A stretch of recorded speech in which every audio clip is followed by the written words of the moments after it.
Welcome back, everybody.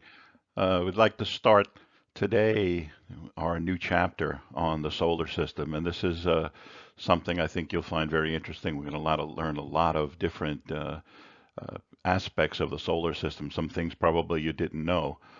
And so let's start off first, as I always start off with a slide of a photograph. Okay, and this photograph, it looks like this is an unusual, looks like a dark background. It looks like there's something bumpy on that.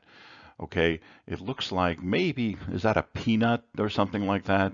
I don't know if anybody knows what that is, if you can guess what that is. But that is a photograph taken from a satellite of an asteroid. Okay, and one of the things we're going to learn about in this chapter is about asteroids. And asteroids are pieces of the solar system that are left over from when the solar system was formed. Left over meaning they didn't become part of the planets. And usually these objects are made of rock, or they could be made of metals, okay, or combinations of rocks and metals, and they have these unusual shapes and are maybe very loosely held together by gravity. Here's a photograph of one of them, and we couldn't never take a photograph from the Earth of something so small. These are usually pretty small. The largest one you'll see is around 600 miles in diameter, but that's one of the largest ones in the solar system. However, this one is probably only a few miles wide, and from Earth, they're only visible as streaks of light in the sky, streaks because they move differently than the stars. But they're very, very small, and in order to investigate them up close, we send satellites to take pictures of them, and this is a photograph of one of them. They look like sweet potatoes. They look like peanuts. Some of them look like little meatballs, as you'll see. But this is an asteroid. This is left over from 4.5 billion years ago when the sun was forming the planets. Okay, when the planets formed themselves, actually. And it's important for us to be able to learn about the origins of the solar system by investigating things here at the on the asteroid so that possibly we can see what the solar system was looked like 4.5 billion years ago. So we'll talk more about asteroids later and also something about their potential to perhaps even collide with the Earth. Okay, but let's start off. And the things that we're going to talk about in this chapter, we're first going to take an inventory of the solar system. By an inventory, I mean what is in the solar system? What objects are there besides the planets? Okay. We'll talk about interplanetary matter. Interplanetary matter is material that's between the planets, something things like asteroids, okay? But that's what interplanetary matter is. We'll also talk about our best ideas and our best theories for how the solar system was formed. We'll talk about that, how the formation of the solar system. Then we'll talk about planets that are beyond our solar system, planets that we've detected going around other potential suns or stars. We call them exoplanets. We'll talk about exoplanets. And then we'll have a summary of the chapter. This should take us probably about 2 weeks, about 3 to 4 sessions to completely cover. And so let's get on with it right now. And let's look at an inventory of the solar system. And what early astronomers knew in last chapter, remember we talked about the origins of astronomy, that is how astronomy got started. And the ancients knew about these planets, these wanderers, you remember, and they knew about the planets Mercury, Venus, Mars, Jupiter, and Saturn. They also know about the moon. They also knew about stars. They knew about comets, and they knew about meteors. Okay, and that's what people knew back in the ancient times. Now, however, in the 21st century, we know that the solar system has one star. Our sun is that star, and that there are 210 moons orbiting the 8 planets that go around the sun. Before this, the ancients knew about 5 planets. We now know there's 8. We added Uranus, we added Neptune, okay? And there's asteroids we know that are also going around, going in our solar system, comets, meteoroids, things called dwarf planets, and something we called Kuiper belt objects. And let's talk about here. I just want to show you here in this diagram right here. We see a little diagram of the solar system with the sun in the middle, and very close by you'll see there's Mercury, there's Venus, Earth, and Mars. They all are inside this little circle. Okay, you see there's a fuzzy line right around here. That fuzzy line we call the asteroid belt, and that's where most of the asteroids reside, usually between the orbits of Mars and Jupiter. We'll see that a little closely later on. But the planets, the inner planets you can see are very, very close to the sun. But as we start going out, the first planet here that's a little further from the sun is here's Jupiter. Here's the orbit of Jupiter. Here's the orbit here of Saturn. Here's the orbit of Uranus. And here's the orbit of the last planet that we know of now from the sun, Neptune. And then there's another fuzzy belt of objects surrounding the solar system. Okay, there's a belt in here. I told you that's the asteroid belt, and that's where most of the asteroids live. And this is called the Kuiper belt here, Kuiper. It was named after somebody named Gerard Kuiper, who discovered, for first thought, that there'd be these objects in here. And these objects here are pretty far from the sun. You can see are very, very far from the sun. And when they're so far from the sun, you can tell that the temperature is extremely cold. So really, any kind of material here is frozen. And typically, this is material also that's from the origin of the solar system, from the birth of the solar system 4.5 billion years ago. And a lot of material that here is the lighter material that was ejected from when the sun first lit up and started nuclear fusion. And most of the material here is frozen gases. Gases like carbon dioxide, could be even water, could be nitrogen frozen. But it's so cold, it's around 410 degrees below zero out in this area because it's so far from the sun. And anything, as you go further from the sun, you realize is going to get colder. The further you are from the sun, the colder it's going to be. So this is the area of objects that we call comets live in this area. And we're going to talk about those in quite detail, but I wanted you to just understand what the view of the solar system is here, with the inner planets being very, very close to the sun and the outer planets quite a bit further away. And these are the structures. Let's look at here the Kuiper belt, as I just told you about. Here's the Kuiper belt, and you can see here's the planets. I don't show the ones that are very close to the sun here in orange in the center.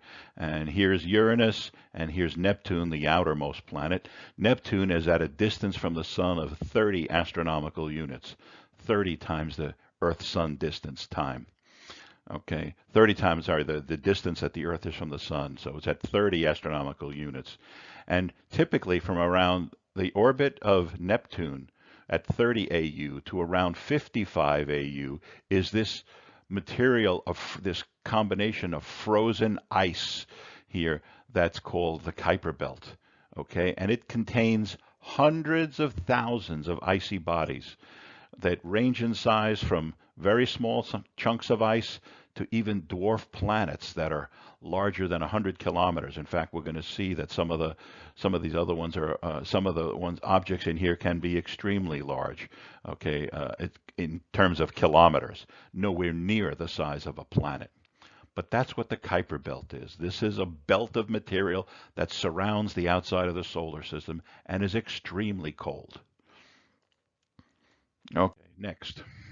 I want to talk to you a little about, here is a table, okay, comparing some of the properties of all the planets. And I list the planets and some other major objects all here on the left-hand side of the chart. You can see, start off with Mercury, Venus, Earth, Moon, Mars, a large asteroid we see called Ceres. And here's a list of almost, all the larger objects in the solar system. And here's how far they are from the sun. Okay, we know the Earth, it's in terms of astronomical units. We know the Earth is 1 astronomical unit away from the sun. We know that Mars is about 1.5 astronomical units away from the sun. And here's Neptune, I told you before, at around 30 astronomical units from the sun. And here is also their orbital period. That is how long it takes the planets to go around the sun, all right, in years. You can see here Earth takes 1 year to go around the sun. Mars takes just under 2 years to go around the sun, 1.9. And here's, look at Neptune here. Neptune takes 164 years to go around the sun.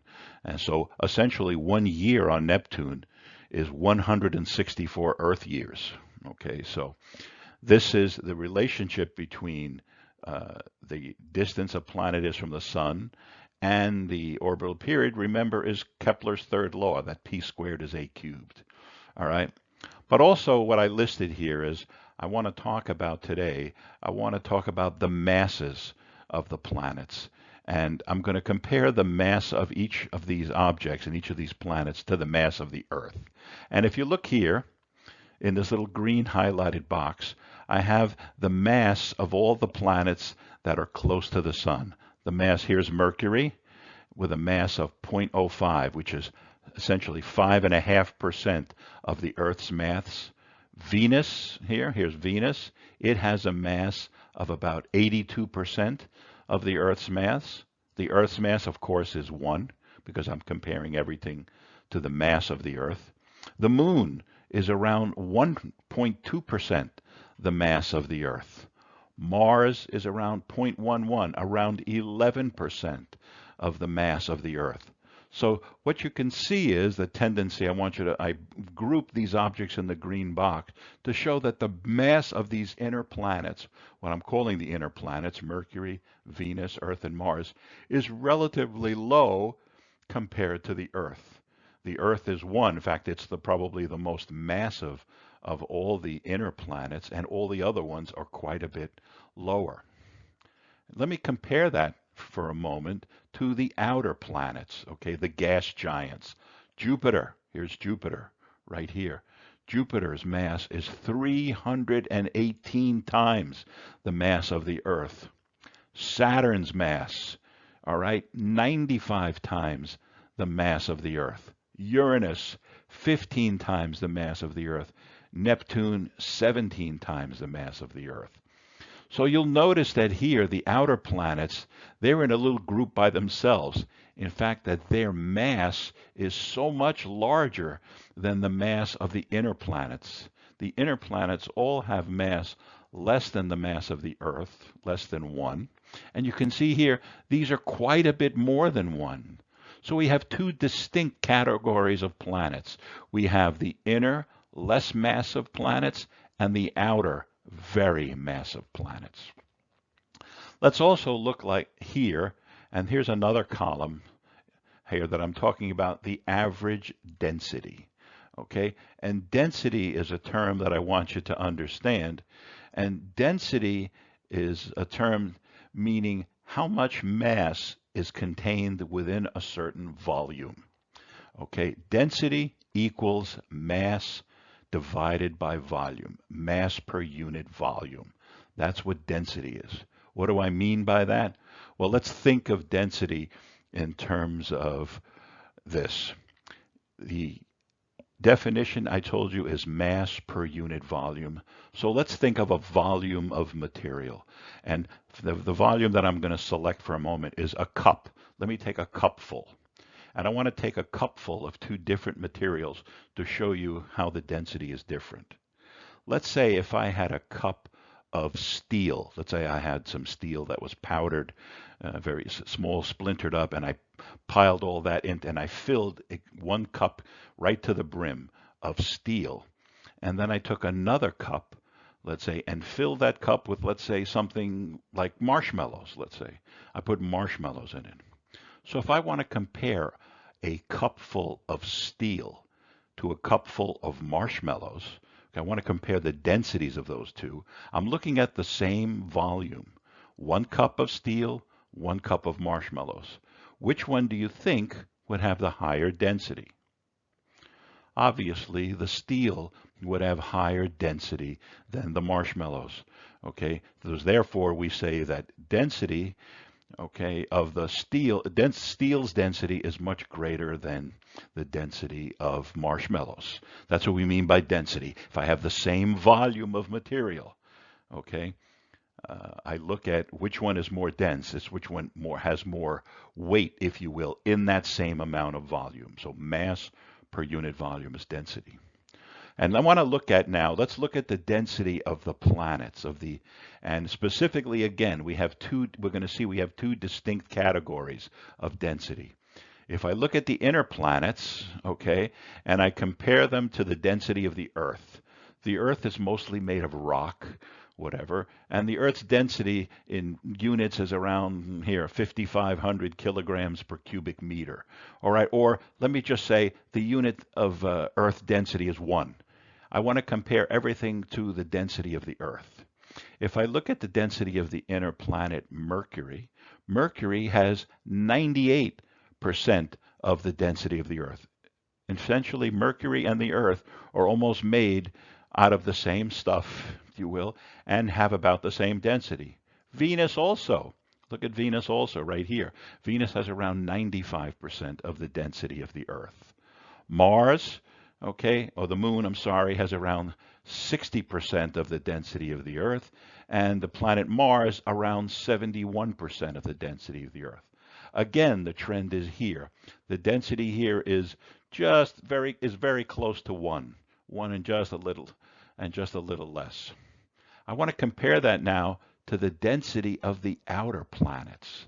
Okay, look at the density now of Jupiter. Jupiter is the most massive planet, right?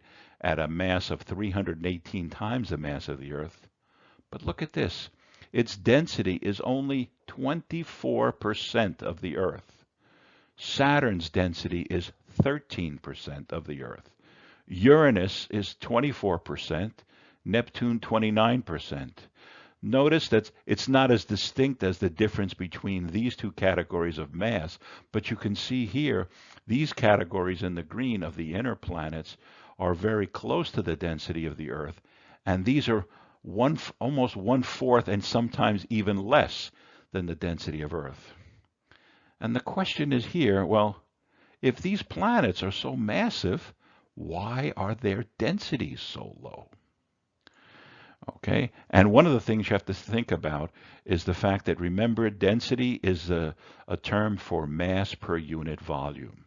So if I do a comparison here, if I had 1 cup of material from the Earth, all right, from this population up here, and then if I had another cup, I want to compare equal volumes, if I had another cup of material from the gas planets here, you can see that a cup of, let's say, Saturn compared to a cup of Earth, the cup of Saturn would be much less dense than the cup of Earth. Oh, and so now the question is, if the density is so low, why are these planets so massive? And the reason they're so massive is, even though the density is lower, they have enormous volumes. They're very, very big. So let's say if I were to cut the Earth up into little pieces, let's say I can fill up, let's say, 1,000 cups of Earth. I'm just using that as an example. If I chopped up all the Earth, the amount of volume, I can fill 1,000 cups. But if I were to cut up something like Jupiter or Saturn, I could fill millions of cups. And even if each of those cups doesn't weigh very much at all, because I have so much volume, because I have so many of them, that's why they add up to a much larger volume. So if someone were to ask you the question, how can the outer planets with such low densities have such high mass? And the reason is because they have such enormous volumes. And if there's so much more of that material, it completely will swamp out even the high density of the inner planets. So the outer planets are lower density. That's what we mean by density. That is, they are mass per unit volume. That is, if I were to cut up those planets and put them all in little cups. Each one of those cups of volume would weigh a lot less than the Earth, but there's so many more of them here. So that's the story here, and that's why I have these these these objects grouped in these categories so that you can understand the difference between mass and density. Okay, let's look at the next chart. Next chart, I want to talk about Pluto. Okay, and Pluto is not the Disney character that we're used to talking about. Okay, the planet Pluto was not named for that Disney character here. But Pluto was named for the god of the underworld in mythology, the god of hell, okay, was named Pluto. And that's why Pluto was named that. And during the time when I was growing up and when I went to school, Pluto was a regular planet, okay? And you might have heard now that Pluto was demoted from its planet status, okay, in 2006. We now call what we call Pluto a dwarf planet, okay? And I want to just talk a little about the rationale. What happened here that all of a sudden Pluto is not a real planet, okay? And back in 2005, okay, astronomers had discovered a fairly large object, okay, that was larger than Pluto. It was actually even more massive than Pluto, and they found it in the Kuiper Belt, okay? And that's the Kuiper Belt, remember, is that band of frozen material out beyond the orbit of Neptune. And so this object was most probably a frozen ice ball sitting out there, but it looked like it was more massive than Pluto. And they had given it the name Eris. Eris is, I guess, some sort of a mythological character.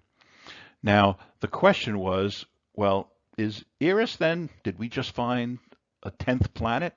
Because at the time Pluto was the 9th planet. Did we find the 10th planet by that? And it turned out that in the time leading up to 2005, when the Eris was discovered, there were a lot of other objects that had been discovered, a few hundred that had been discovered in the Kuiper Belt, a lot smaller than Pluto. So then the conversation between astronomers came about. So, well, where do we draw the dividing line? What is a planet? Okay, is Eris a planet and the smaller ones not a planet?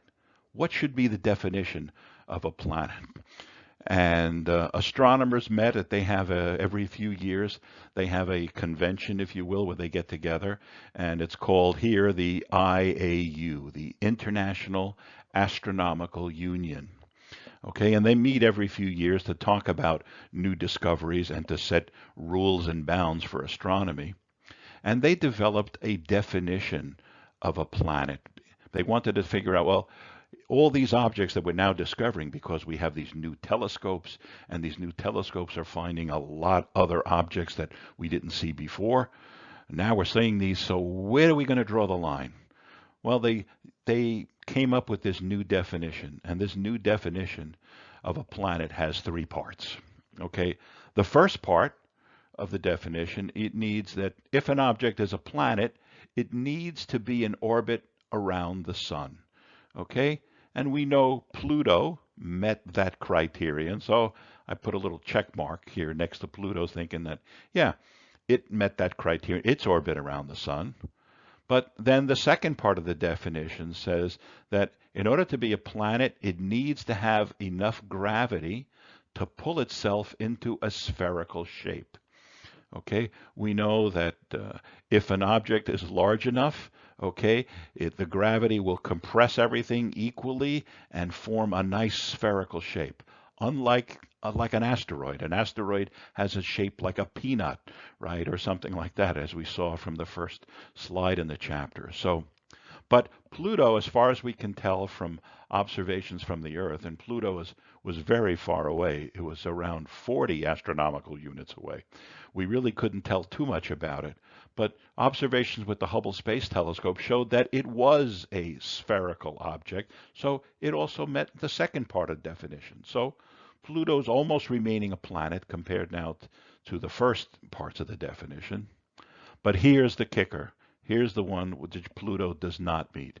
And the third part of the definition of a real planet, okay, was that it needs to have cleared the neighborhood of its orbit. clearing the neighborhood of its orbit means that it has no real close neighbors. There's nothing else in its path. And that was not true. Pluto actually resided in the Kuiper Belt. And the Kuiper Belt had all these frozen objects, including Pluto inside of it. The other major planets, Earth, Mars, Jupiter, Venus, Uranus, Neptune, all had nothing in the way of their orbits. Pluto, however, did.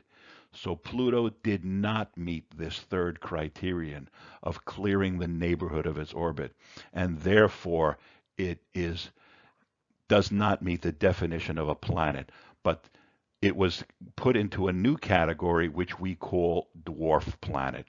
So Pluto is now called a dwarf planet because of the fact that it resides in an area where there's other objects right nearby. And one of the things that NASA wanted to do around in 2006 is investigate Pluto. Pluto is one of the only planets we had not sent a satellite to because it was too far away, and we had no idea of what Pluto looked like or what it was made out of or anything. And NASA funded what they call the New Horizons mission. New Horizons mission was launched in 2006 and was going to travel to Pluto and not arrive to Pluto until 2015. It took 9 years to travel the distance to Pluto. All right. And in fact, this New Horizons spacecraft was one of the fastest spacecraft ever built by NASA. One of the, in fact, to show you how fast this object was moving, we know that back in the 60s, the late 60s and early 70s, when we sent astronauts to the moon, it took about 3 days for the astronauts to get to the moon from the Earth. The New Horizons spacecraft, when it was launched, reached the moon in around 8 hours, just to show you how much faster the New Horizons satellite was traveling. And at that very fast speed, it was made extremely light so that it can be sped up quite a bit, and all the equipment had to be kept very, very small and very light in order for it to get to Pluto in a reasonable amount of time. And it reached Pluto in July of 2015. And you may have recalled just 5 years ago seeing some articles in the newspaper about the New Horizons spacecraft reaching Pluto. And I want to show you some of the pictures that this satellite returned to us in July of 2015. Okay. Let me just explain one more thing before I show you some of the photographs. Here's again a picture of the Kuiper Belt, and I want to show you where Pluto resides. The reason Pluto hadn't cleared the neighborhood of its orbit, notice that there's all these other objects inside the orbit of Pluto. Pluto resides in a neighborhood where all these other objects are its neighbors. And as you can see, all the other planets, the major planets, really have nothing in their path. And this is why Pluto was not selected to become a major planet, but was called a dwarf planet. And also, notice its orbital inclination. This is the tilt of Pluto's orbit. Here's Pluto's orbit here in purple, showing you the orbital tilt of Pluto. And look at all the other planets. They're in a plane, remember, that we call the ecliptic. They live in the ecliptic plane. Notice that Pluto's orbital tilt is high relative to the ecliptic plane. There's something different about Pluto, okay? And it looks like its orbit is different than the orbital plane, if you will, of the other planets. It's way out of the ecliptic. So something may be different about Pluto. We think that maybe it was an object captured by the sun, okay, from the Kuiper Belt and forced to orbit the sun due to the sun's strong pull of gravity, and may not have been formed at the same time the other planets were formed. And this is one of the other reasons, it wasn't in the definition, one of the other reasons why we think Pluto is different than the other planets, and hence its classification of a dwarf planet. But let's see, I think this next slide is actually a photograph photograph. And this is the first photograph returned from showing the full disk of Pluto. Pluto is this round ball that you see, and it has some brownish areas down here. And also notice this looks like a heart-shaped region right here, very free of craters. There's no craters here. It looks really flat. Here you can see, maybe you can see some craters. Pluto is an ice ball. It is not made of rock, okay? It's mostly frozen ice. It's mostly frozen nitrogen, okay? Frozen carbon dioxide, frozen water is on Pluto, okay? And what we're seeing here is the first image of an ice ball planet, okay?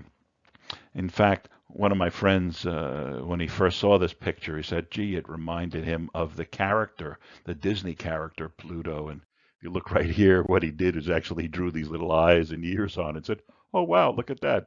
You know, this little area right here that actually looks like Pluto. But it's only a joke, okay, just to show you the real Pluto. But let me also show you some other photographs of Pluto. And these are some of the images taken by the New Horizons spacecraft. And here you can see here on Pluto as the spacecraft was flying by, and it was about a 2 to 3 hour flyby of the planet. And the instruments on board were downloading the pictures to Earth, and it would take almost a year for all those pictures to be returned to Earth, because the transmitter on the spacecraft was a very low power transmitter, because as I told you, the spacecraft had to be made very, very light in order to go very fast to get to Pluto in a reasonable amount of time, 9 years actually. But a heavier transmitter, which had more power, would send the pictures back faster, but wasn't practical in terms of spacecraft weight. So here's some of these pictures that we started getting in 2016 and 17, a couple of years after the flyby. And you can see these are mountains made of frozen nitrogen. These are not mountains of rock. These are mountains of ice. And you can see here, these are plains right here. This is actually material that's probably melted they think that Pluto may still not be cool inside. It may be still warm, a little warmer, and material keeps boiling up from the inside, boiling. This is at 400 degrees below zero, but some of the material may be a little warmer, causing some of the stuff to melt and come to the surface. You can also see, if you look really closely, right around here, it looks like there's a haze going around Pluto. And that's that is actually a very thin atmosphere that's around Pluto. Pluto, I told you, has a lot of frozen material on it, a lot of frozen ice, and a lot of that ice is nitrogen. And when Pluto comes to perihelion, that is the point where in its orbit where it's closest to the sun, it may warm up a little. Some of that ice melts and goes up into the atmosphere and temporarily forms an atmosphere when it's at perihelion. When it's an aphelion, when it's further from the sun, it gets colder and we don't see that atmosphere. This is actually a photograph that's here in the lower right. They planned a photograph of the planet Pluto when they flew behind it. Okay, as they flew behind the planet with Pluto essentially blocking the sun, you can see here that the sun's light lit up the atmosphere, proving that Pluto does have a very small atmosphere, okay, around the time of perihelion when the New Horizons spacecraft reached Pluto. So that's an interesting here. Here's proof that a atmosphere exists. They didn't realize they also would get it in pictures like this one right here. Just to show you here, this is a photograph here, or drawing, if you will, of the Earth, showing you how large Pluto is compared to the Earth. So it's relatively small. All right. Also, this little other object right here is Pluto's moon. Pluto doesn't have one moon. It actually has 5 moons. We knew about 3 of them, and 2 more were discovered on the way, the New Horizons spacecraft, as it was flying towards Pluto actually found an additional two, bringing it to a total of 5 moons going around Pluto. And the largest moon of Pluto is this moon right here, pictured down here, called Charon. And Charon is, or Charon, if you will, is another character again from mythology. And as I told you, Pluto was the god of the underworld. And through the underworld, or through hell, in mythology, they use a river called the river Styx, flowed through the hell. And there was a ferry, a mythological ferry, that sailed across the Styx River and took souls into hell. The people, when people had died, their soul would have to get into hell, and it would go across the ferry, piloted by the captain, whose name was Charon.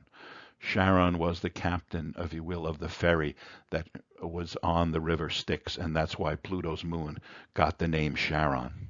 And if you look here very closely, you can see here, it looks like there's a slit or something, or a little scarf, or a cliff, it looks like right here, going across Charon. It almost looks like Charon looked like a snowball that was put into two different pieces, like packed together when you make a snowball. Okay, remember, these are all frozen ice balls. Okay, and that's what the planet Pluto looks like, and here's what its largest moon looks like. We were able to get a picture of it from the New Horizons spacecraft.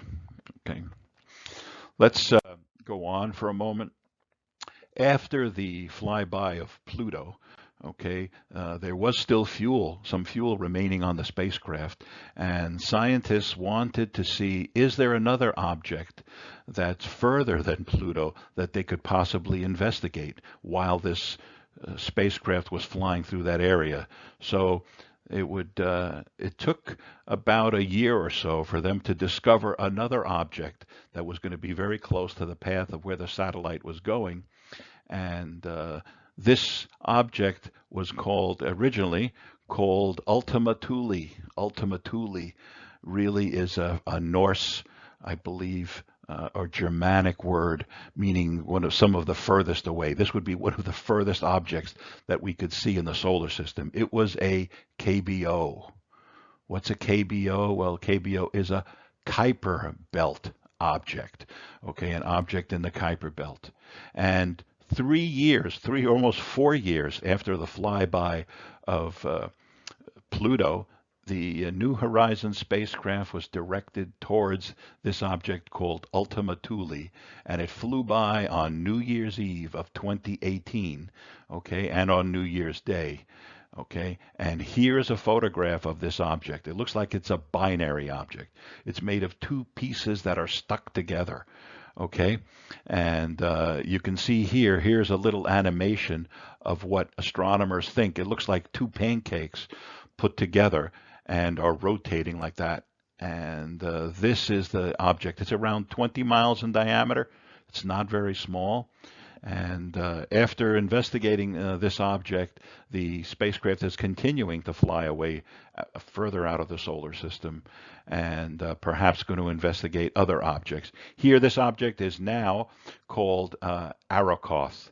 Okay, Arrokoth is the name of an Indian. It's from the Indian culture in Maryland, and Maryland is the state in which the New Horizons mission is based.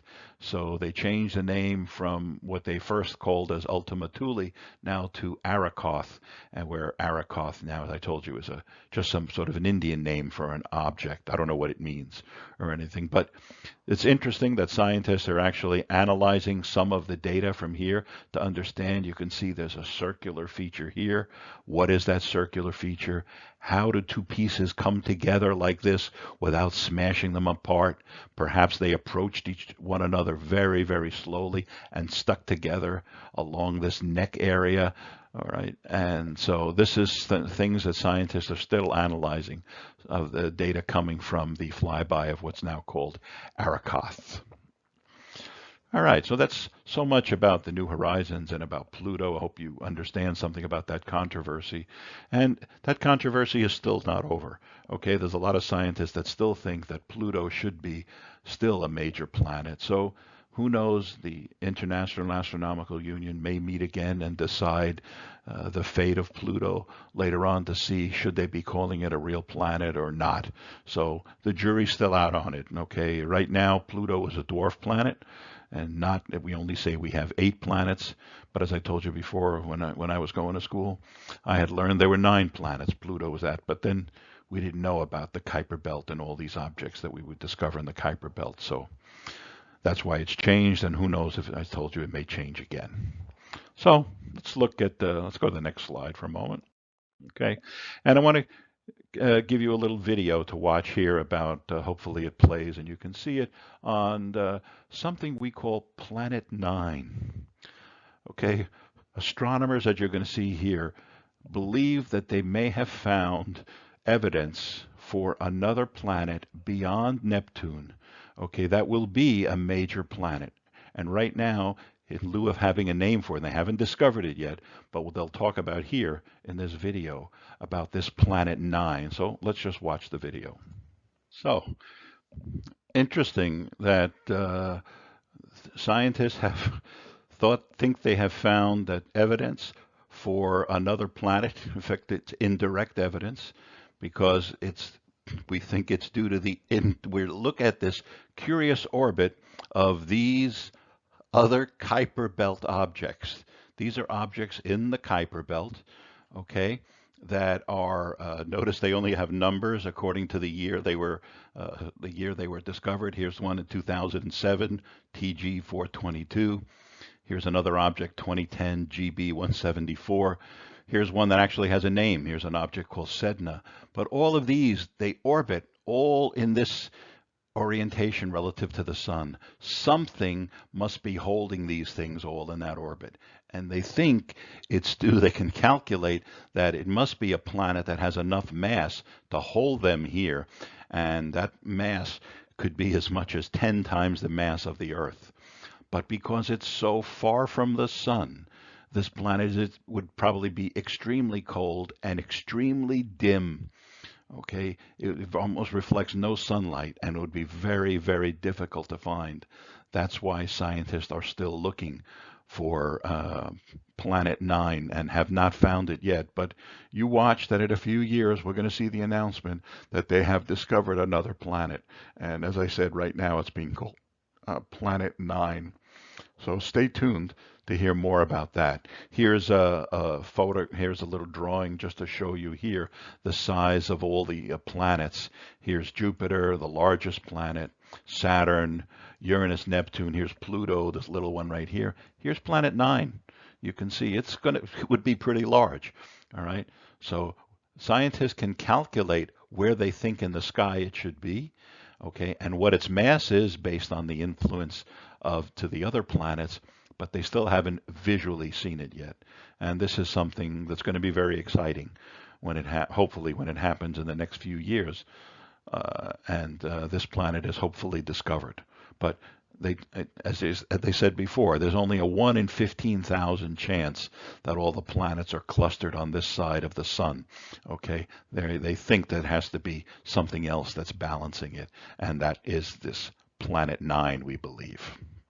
So stay tuned. That's some of the latest news on what's happening in our solar system.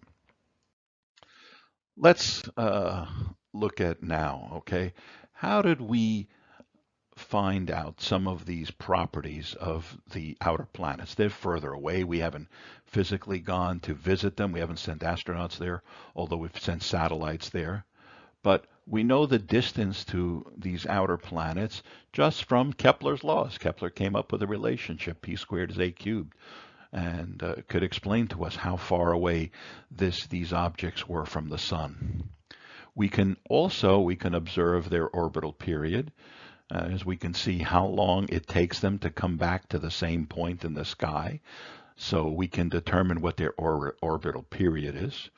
All right. We can look at them with a telescope, and we can maybe figure out their size. We can look at their angular size, that is, how much angle how many arc seconds, if you will, big they look in the sky.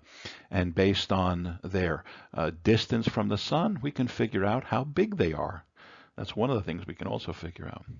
Also from Newton's laws of gravity, we can figure out their mass being looking at their orbit, we can tell what the mass is because remember, the formula for gravity had the product of the masses, right? M1 m times m2 divided by the inverse square, right? Divided by the square of the distance. So we can figure out what their masses are. We can also look at how long it takes the planets to spin on their axis. We can look at them with a telescope and see when the features come into view, all right? And we can figure out what their rotation period is. We can also figure out what their density is, right? Density, remember I told you, is mass divided by volume. So mass we know from Newton's laws. The volume we can figure out from their size. So we can actually calculate the density. So that's how we know the size of all these things. So it's interesting how we can use all the things that we've learned to understand more about the planets and the properties of some of those planets. Let's also look at here. I want to show you something that all the planets, excluding Pluto, Pluto's a dwarf planet, all the regular planets, they orbit within the ecliptic. And that ecliptic plane you can see is a plane right here that goes that's level with the sun. Mercury's orbit is tilted the most relative to the other planets. Mercury's orbit is tilted about 7 degrees. Okay, but most of them lie within, then we'll say, within 7 degrees of the ecliptic. All the other planets orbit with that. Remember we said that Pluto's orbit, all right, is much higher. Pluto's orbit is around 20-degree angle relative to the ecliptic, okay? But of the normal planets, Mercury is the one that's closest to the ecliptic plane. One of the things is it may be hard for you to try to determine the order of the planets in terms of increasing distance from the sun. So we know that the planet closest to the sun, and I've listed them here, here's the 8 planets: Mercury, Venus, Earth, Mars, Jupiter, Saturn, Uranus, and Neptune. Okay, here's the Mercury, Venus, Earth, Mars, Jupiter, Saturn, Uranus, Neptune. I want to give you a little mnemonic. A mnemonic is a way of remembering the order of the planets in terms of increasing distance from the sun. And there's a sentence that I remember that I was taught when I was a student. Okay, and there's one that's presently accepted now.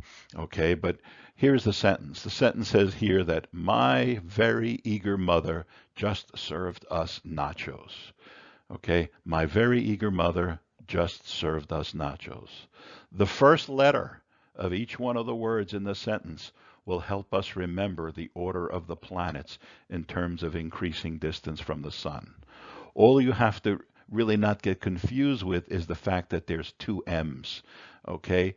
And the first M would have to be Mercury. Mercury is the closest planet to the sun. But that's how I would remember the order of the planets in terms of increasing distance. My very eager mother just served us nachos. What I had learned when I was a student was here that Mary's velvety eyes made John stay up nights. Okay, that's another way. In fact, the way I remembered it, Pluto was at the time a planet, and there was an extra P at the end, and that sentence was actually Mary's velvety eyes made John stay up nights planning. That was the way he remembered that. But if I cut off the P, I could still use that sentence. So I'm just showing you that for historic reasons. All right. But the way we can remember the order of the planets is just remember the sentence, my very eager mother just served us nachos. And the first letter will be the letter of the planet in terms of distance from the sun. And remember that the first M is Mercury, okay? And that's the order of the planets. So that's how one of the ways we can remember them. Let's look at also, here's a diagram showing the relative sizes of the planets, okay? And one of the first things we'll see here is that the smaller planets are all here bunched together, okay? Here's Mercury, Venus, Earth and Mars. These are the planets in order of increasing distance, right, from the sun. My very eager mother, right, MVEM. These are notice that Earth and Venus are about the same size. Mars is a little smaller. Mercury is even smaller. Mercury, in fact, is the smallest of all the major planets, okay? The dwarf planets are actually smaller than Mercury, but here you can see the size of these inner planets compared to the sun.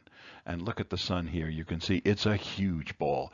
You can actually fit over 100 Earths across the diameter of the sun, and you can fit almost 100 Earths, a million Earths, excuse me, inside the volume of the sun. So the sun is huge. The sun contains 99% of all the mass in the solar system is in the sun. If you add up the mass of all the planets, all the asteroids, all the moons, all the comets, add all that up, that's only 1% of what's in the sun. So the sun is a real huge object. But also you can see the largest planet is now the planet Jupiter. And here's a small photograph of the planet Jupiter. It's a gas planet.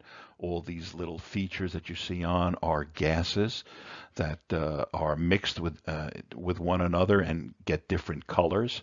Okay, here's the planet Jupiter. Here's the planet Saturn. Here's the planet Uranus, and here's the planet Neptune.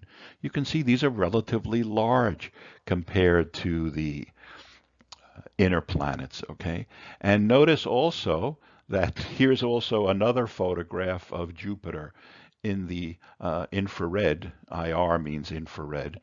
And showing that Jupiter actually has a ring around it that is difficult to see with optical telescopes. When we look in the infrared, we can see that not only does Jupiter have a ring, but all the outer planets, Uranus, Neptune, Saturn, all of these planets have rings.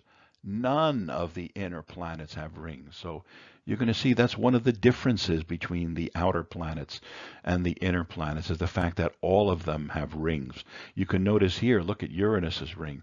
Uranus's ring is actually, looks like it's going in a circle around it this way, okay, upward. It turns out that we think that Uranus may have been hit by an object back in when it was forming and knocked over on its side and is orbiting on its axis in direction like this. I'm trying to show my little marker here. It's orbiting in a counterclockwise direction, knocked over on its side. All the other planets were just knocked over a little probably by other collisions early in the development of the solar system. But this brings to mind, the reason I'm showing you this diagram here is because we want to talk about the two general categories of planets. And we call the inner planets, okay, these planets are mostly all made out of rock and everything, and we call these the terrestrial planets. Mercury, Venus, Earth, and Mars are 4 planets that are part of what we call the terrestrial planets. And we'll talk about properties of the terrestrials in just a moment. But I also want to show you here that let me just list these again. I don't know if possibly erase that slide, but here's a comparison of the 2 classification of planets that we talked about. We talked about the terrestrial planets, those being Mercury, Venus, Earth, and Mars. The terrestrial meaning terra in Latin, meaning like Earth. Okay, so these planets are all like Earth. And then we have the next classification of planets called the Jovian planets, the planets that are like Jupiter. That's meaning Jovian. All right. And those planets are Jupiter, Saturn, Uranus, and Neptune. And I have here a table comparing the differences between the terrestrial and Jovian planets. And it's probably a good idea to remember some of the differences here because you never know. I may ask you to list what are some of the differences between the terrestrial and the Jovian planets. One we know, the first one, the difference between the terrestrial and the Jovians is the terrestrials are actually close to the sun. Okay, they're very close to the sun where the Jovians are very far from the sun. Okay, we know that the terrestrials also, okay, have very closely spaced orbits. Why the orbits on the Jovian planets orbit with much larger spaces between them.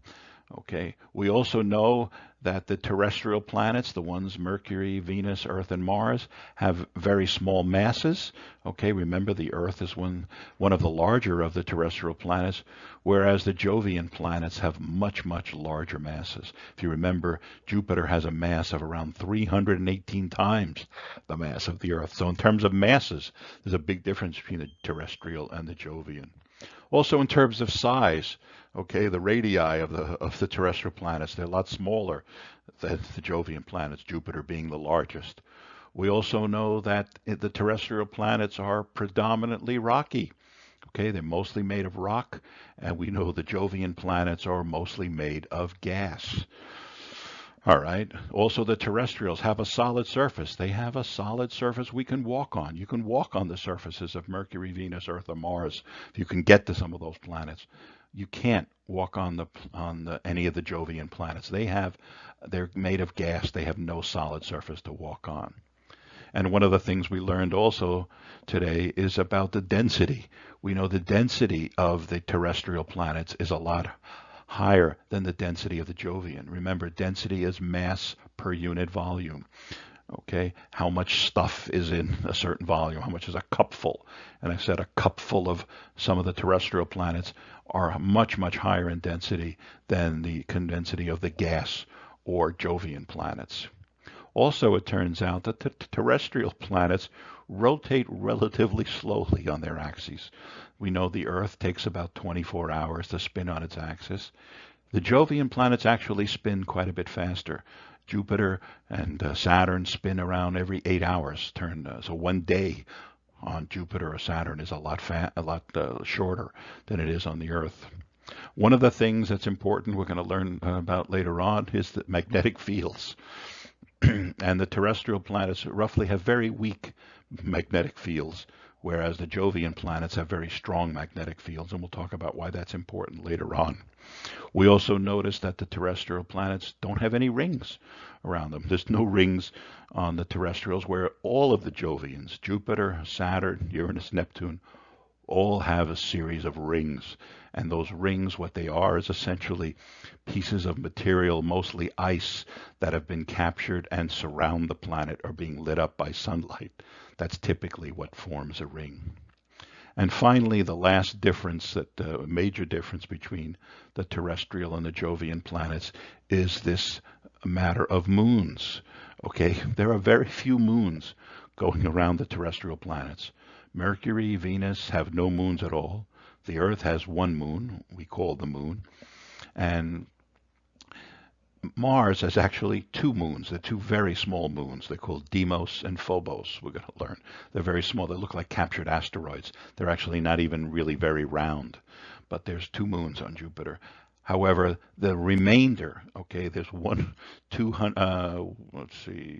207 remaining moons are all around all the outer planets. And you'd expect that. They're the massive planets. They have a lot of gravity. They probably attract a lot of objects. That's why there's so many moons going around that. So remember this table and remember some of the primary differences between these planets.